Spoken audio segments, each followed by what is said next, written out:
Bismillahirrahmanirrahim. Next theorem.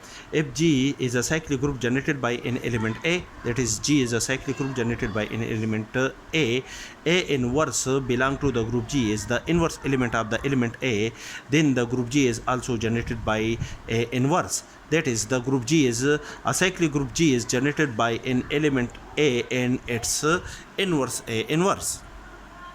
Proof. Suppose that G is a cyclic group generated by an element A. Let Y be an element of the group G. Then by definition of the cyclic group, when we operate the element A in time with itself, it is the result is equal to the element to Y of the group G for n belong to the set Z,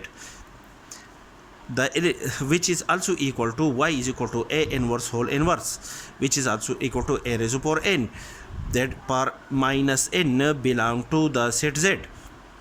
That is, the element Y belong to the set belong to the group G can also be written as integral power of the element A inverse.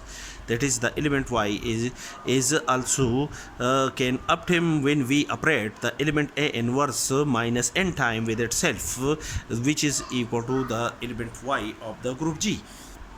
The element Y belong to the group G is an arbitrary point of the group G.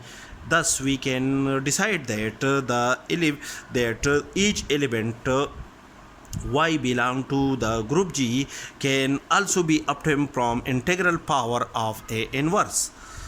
Thus, we can say that thus we can decide that the group G is generated by A inverse also. That is, the group G is generated by A inverse.